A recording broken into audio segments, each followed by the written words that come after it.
राजस्थान में गहलोत गुट ने इशारा कर दिया कि वो विधानसभा चुनाव में आला कमान का फैसला नहीं मानेंगे और गहलोत के चेहरे पर ही चुनाव लड़ेंगे। यानी विधानसभा चुनाव में कांग्रेस की गुटबाजी बीजेपी को बैठे बिठाए फायदा दिला सकती है, क्योंकि गहलोत गुट कांग्रेस आला कमान की बातों को काटने पर उतारू है।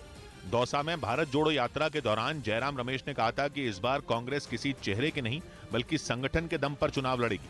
लेकिन गहलोत गुट के प्रमुख नेता संजय लोढ़ा ने नेतृत्व को गहलोत के चेहरे पर चुनाव लड़ने का सुझाव दे डाला कि अशोक गहलोत का चेहरा आगे रखकर ही उनको चुनाव लड़ना चाहिए।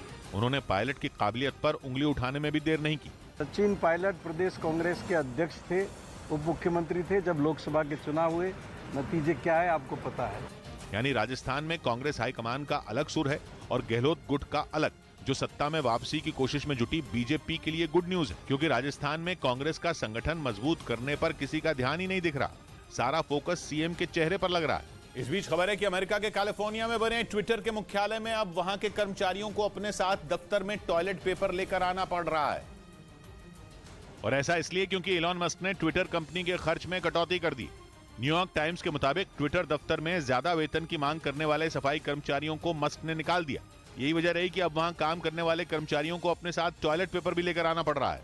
उधर कुर्द लड़ाकों को आंखें दिखाने वाले तुर्की ने परेशान होकर पुतिन के आगे गुहार लगा दी। उसने पुतिन से उत्तरी सीरिया में मौजूद कुर्द लड़ाकों के खिलाफ एक्शन लेने की अपील की, ताकि तुर्की अपने सबसे बड़े दुश्मन कुर्द लड़ाकों को हमेशा के लिए ठिकाने लगा सके। सीरिया की सरकार को बचाने के लिए पुतिन ने वहां अपनी सेना तैनात की हुई है और तुर्की उत्तरी सीरिया में मौजूद कुर्द लड़ाकों का नामो निशान मिटाने की कसम खाए बैठा है।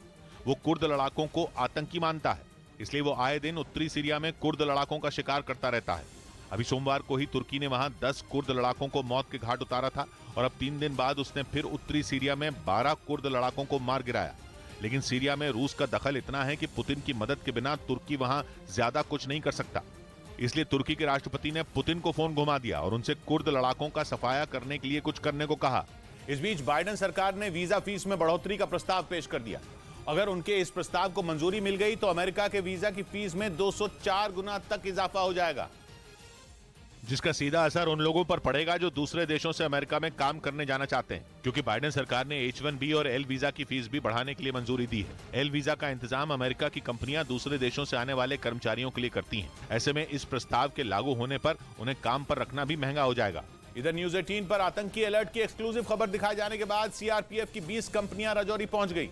एक रोज पहले ही न्यूज 18 ने खुफिया दस्तावेज के हवाले से यह बताया था कि जम्मू कश्मीर के पुलिस अधिकारी और न्यायिक अधिकारी आतंकी संगठनों के निशाने पर हैं।